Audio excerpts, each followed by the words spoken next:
Hi everyone, कैसे हो आप सभी लोग। आई होप आप लोग अच्छे होंगे। मैं हूं राहुल जेसवाल एंड स्वागत है आप सभी का हमारे इस बेहतरीन से यूट्यूब चैनल JR ट्यूटोरियल्स में।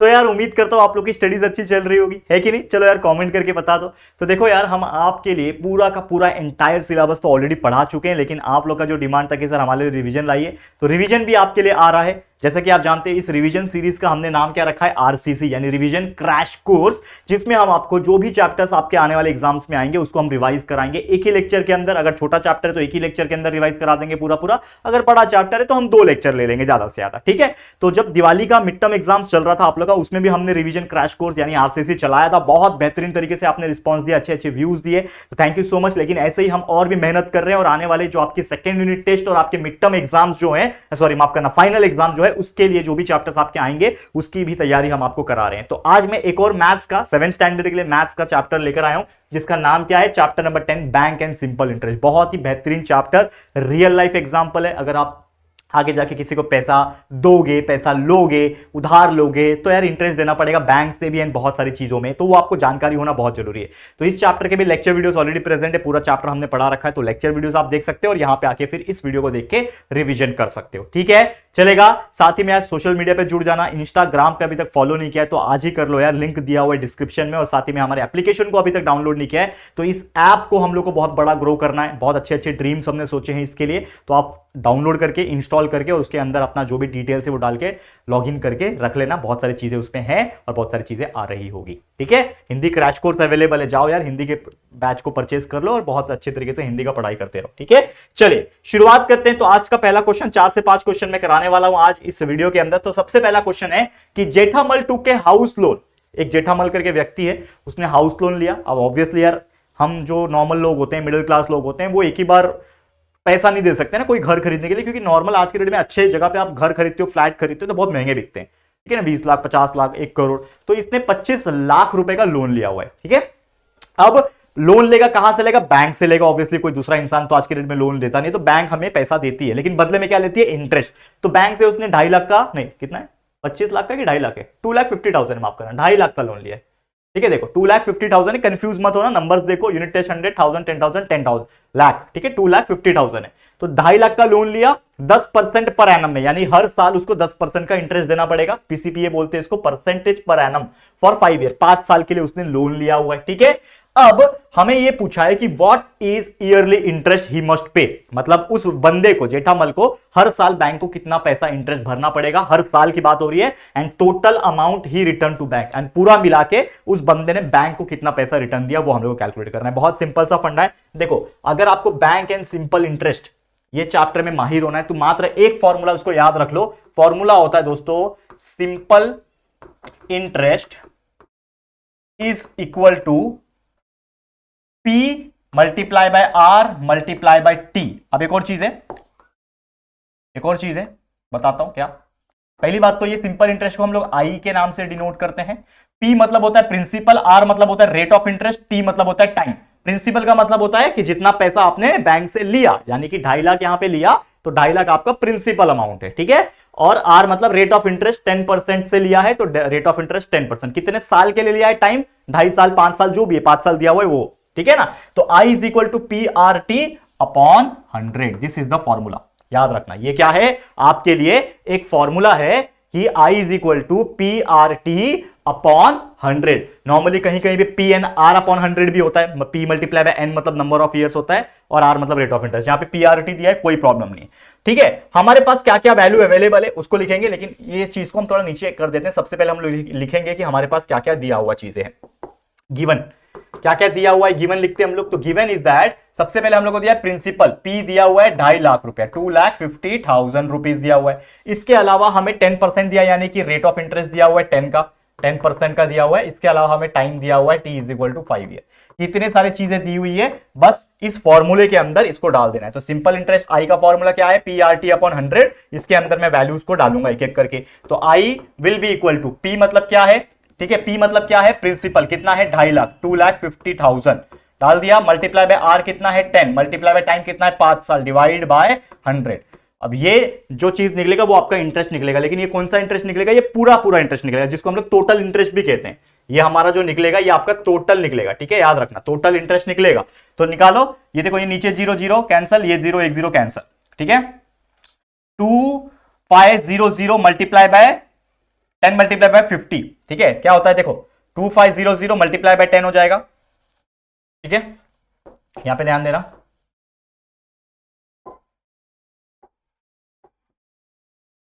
2500 मल्टीप्लाई बाय 10, 25 1 2 और ये 3 0 1 2 3 0 मल्टीप्लाई बाय 5 कर लो, आपका आंसर आ जाएगा। कितना हो जाएगा, ये 1 2 3 0 तो है इसके पास, 5 5 होता है 25, 2 कैरी 5 2 10 11 12 12500, मतलब 1,25,000 रुपया ये टोटल इंटरेस्ट हो गया। ये आपका क्या आया, देयरफॉर ये आपको जो मिला है, ये आपको मिला है टोटल इंटरेस्ट, यानी कि इतना उसने एक्स्ट्रा पैसा भरा उस बैंक को, ठीक है, 1,25,000 रुपया, ठीक है। ये क्या है आपके लिए टोटल इंटरेस्ट, लेकिन ये आपको पूछा नहीं था। अगर आप ध्यान दोगे तो ये क्वेश्चन आपको पूछा नहीं है कि टोटल इंटरेस्ट निकालो, आपको क्या पूछा है, आपको ये पूछा है what is the yearly interest, हर साल में कितना इंटरेस्ट भर रहा था। तो टोटल कितने साल के लिए पैसा लिया था, 5 साल के लिए पैसा लिया था, पूरा इंटरेस्ट कितना भरा 1,25,000, तो एक साल में कितना भरेगा, इस चीज को डिवाइड बाय 5 कर दो, यानी हम लोग को निकालना क्या है, ईयरली इंटरेस्ट। तो therefore yearly interest is equal to 1,25,000 जो आपका टोटल इंटरेस्ट था, इसको मैं डिवाइड करूंगा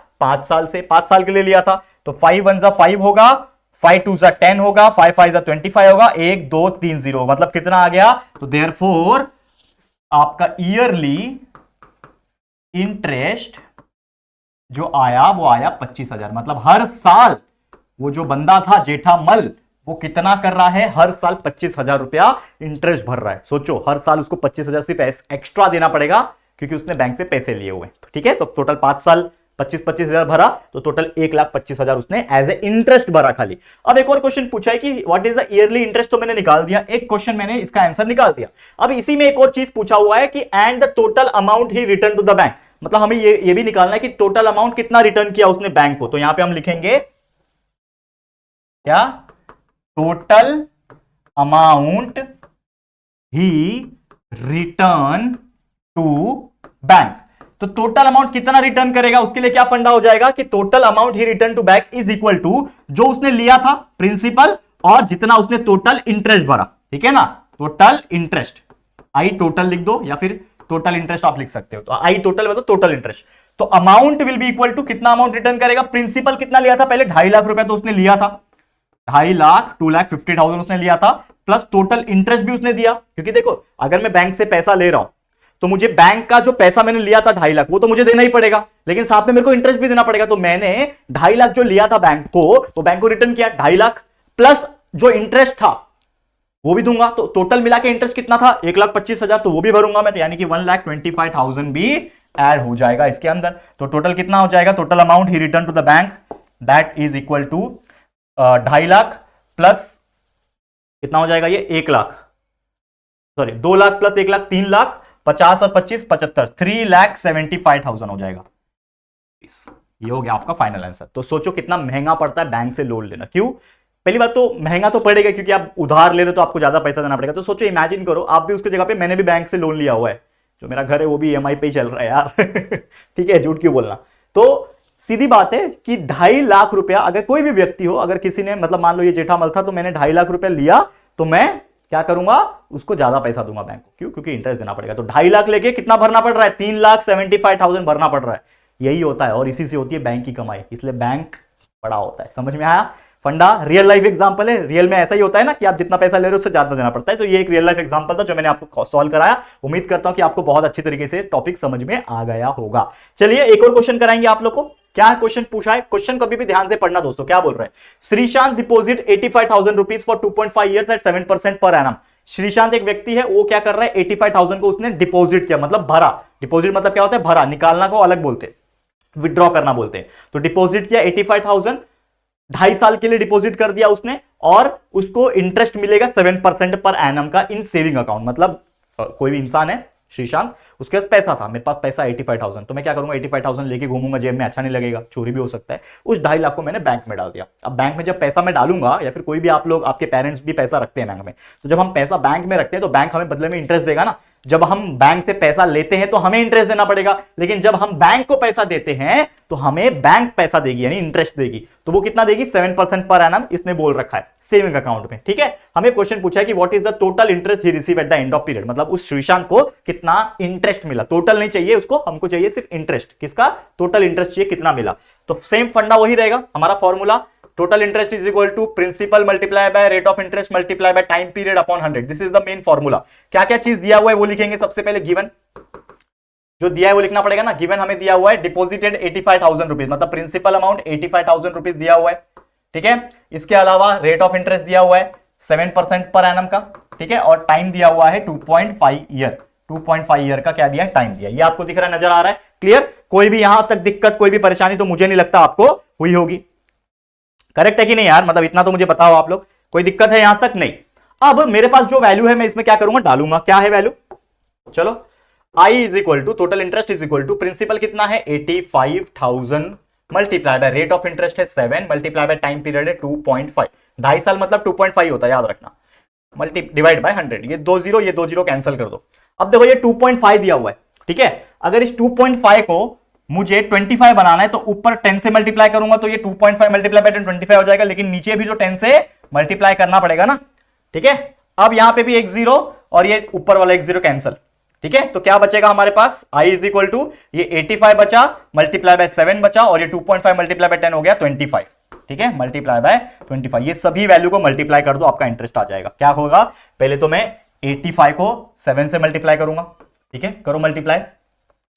7 5 जा 35, 3 कैरी, 8 7 जा 56 और 3 59, 595 हो गया। और इसको मैं 25 से मल्टीप्लाई करूंगा। 5 5 जा 25, 2 कैरी, 5 9 जा 45, 46 47, 4 कैरी, 5 5 जा 25 प्लस 4 29, जीरो यहां पे आएगा। 2 5 जा 10, 1 कैरी, 2 9 जा 18, 19 1 कैरी, 2 5 जा 10 और 1 11, 5 7 9 9 18 4 1, तो 14,875, 14,875 रुपीज। तो टोटल इंटरेस्ट कितना आ गया?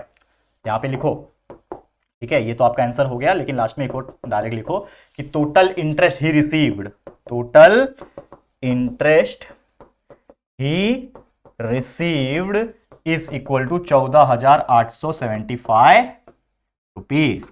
ठीक है, मतलब अगर आप एक व्यक्ति हो जिसने 85,000 बैंक में रखा, कितने साल के लिए रखा है भाई? 2.5 साल के लिए रखा है, तो बदले में मुझे कुछ तो पैसा मिलेगा ना, तो बदले में मुझे 14,875 रुपीज एक्स्ट्रा मिल जाएगा, मतलब इंटरेस्ट मिल जाएगा। तो मैंने 85,000 डाला, बदले में 14,000 और मिल गया, तो 85 प्लस 14 लगभग कितना हो जाएगा? 99, मतलब 1 लाख रुपया। 85,000 डाल के मैं 2.5 साल के बाद उसको मैं 1 लाख के तौर पे निकाल लूंगा। तो इस तरीके से हम भी पैसा कमा सकते हैं अगर हम बैंक में पैसा रखें। ठीक है, और भी बहुत सारी चीजें होती है बैंक में, से हम बहुत मिनिमम कमाते हैं और बैंक इतना परसेंट देता नहीं है। पहली बात तो ये बहुत पहले जमाने में होता था, आज के डेट में 7% बैंक नहीं देता, रियल 3-4% हो गया, 5% भी बहुत हो गया।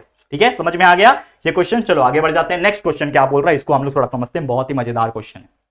ठीक है, चलो क्या क्वेश्चन बोल रहा है? If interest on 1700 rupees is 340 rupees, मतलब क्या बोल रहा है कि एक पर्टिकुलर अमाउंट है।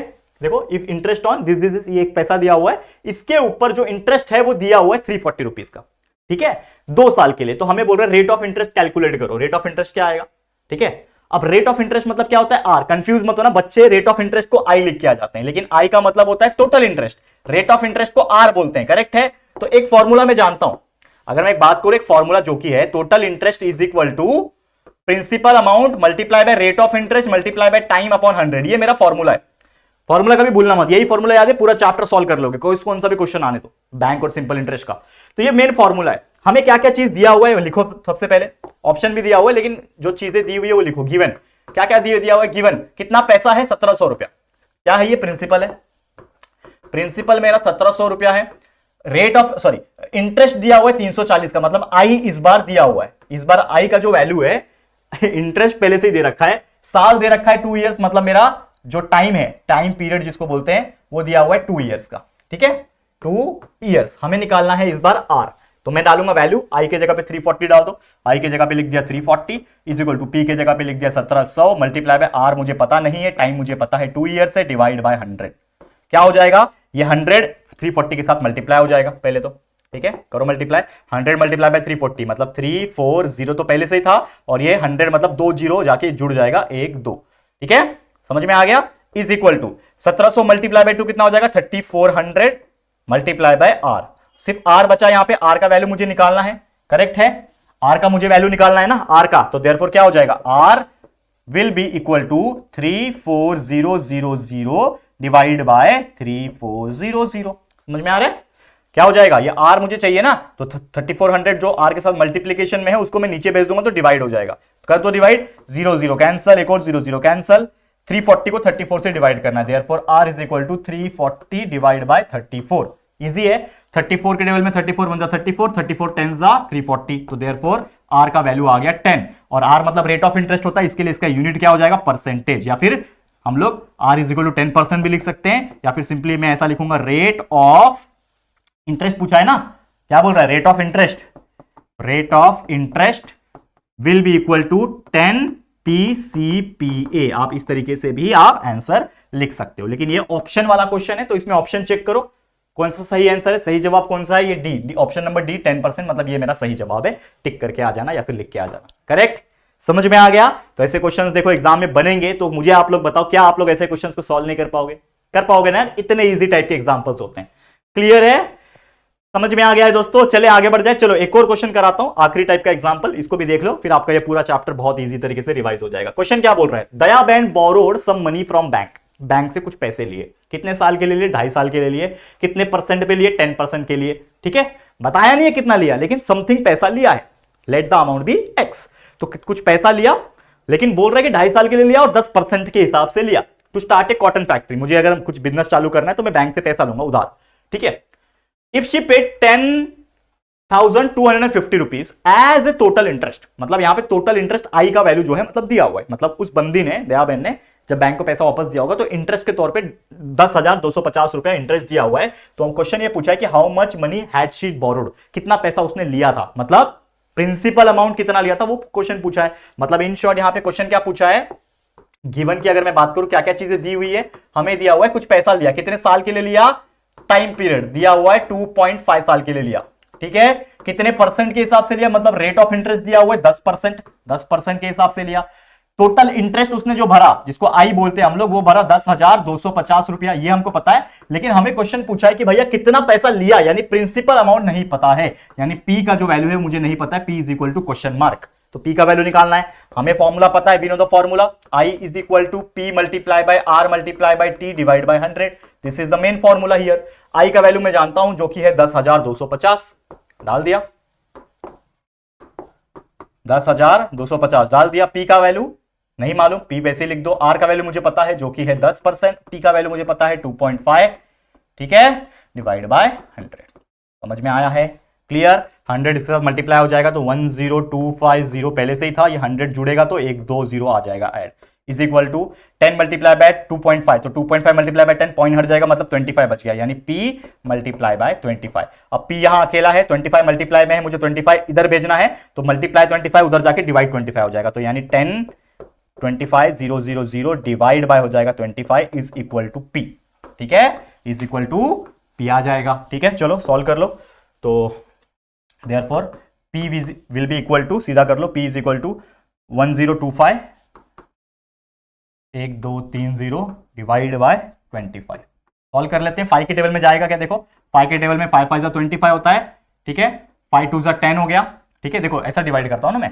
ठीक है ना, 1025000, इसको मैं 5 से डिवाइड कर रहा हूं, तो 5 2 10 हो गया, ठीक है, बचेगा यहां पे 0, 2 मैंने नीचे ले लिया, ठीक है, 5 0 0, 2 आया, 5 मैंने नीचे ले लिया 25, 5 5 25, ठीक है, बाकी 3 0, 1 2 3 0, मतलब 2 0 5 1 2 3 0, ठीक है, समझ में आ गया, ये पूरा कट गया, तो क्या बच रहा है, therefore P is equal to 205000 divide by 5, इतना बच रहा है, इतना बच रहा है, ये रफ वाला साइड में रखे रहो इसको, ठीक है, अब यहां पे देखो वापस से 5 के टेबल में 5 1 5 5 4 20 5 1 5 1 2 3 0, मतलब प्रिंसिपल अमाउंट आ गया 41,000 रुपया, ठीक है, हम लोग क्या बोल सकते हैं लास्ट में आंसर, देयरफॉर क्वेश्चन ये पूछा था ना कि how much money had she borrowed, तो she borrowed 41,000 rupees from bank से कितना पैसा लिया उसने? 41,000 रुपीज लिया। समझ में आ गया? क्लियर है? तो उम्मीद करता हूं कि आप लोगों को ये क्वेश्चन बहुत ही अच्छी तरीके से समझ में आ गया होगा। तो इसी के साथ ये पूरा चैप्टर को हमने बहुत ही सिंपल तरीके से रिवाइज करा दिया, और उम्मीद करता हूं ये चैप्टर का क्वेश्चंस आने दो, आप लोग तो इतना फास्ट कैलकुलेशन करोगे कि यार मजा आ जाएगा। और अपने रियल लाइफ में घर में पापा को मम्मी को कोई भी इंटरेस्ट के रिलेटेड दिक्कत आया, कुछ क्वेश्चंस आया, तो बोलना, मैं बताऊंगा कितना इंटरेस्ट निकलेगा, ये आप लोग अपने घर पे जाके पूछ सकते हो। ठीक है, समझ में आ गया? चलो आज के लिए इतना, ये पूरा चैप्टर रिवाइज हो गया। ऐसे और भी वीडियोस हम लाते रहेंगे, तो आप लोग बस बने रहना, हमें सपोर्ट करते रहना। और सपोर्ट करने के लिए आपको जितना हो सके इस वीडियो को लाइक करना है, शेयर करना, अपने सभी दोस्तों को बताना यार इतना मेहनत हम आपके लिए कर रहे हैं, तो प्लीज शेयर टू एवरीवन। और पहली बार चैनल पे आए हो तो फटाफट से हमारे चैनल को सब्सक्राइब करके बेल आइकन को भी प्रेस कर देना। ठीक है दोस्तों, तो चलो गाइस, जल्दी मिलेंगे फिर एक और न्यू वीडियो में। तब तक के लिए thank you and good bye.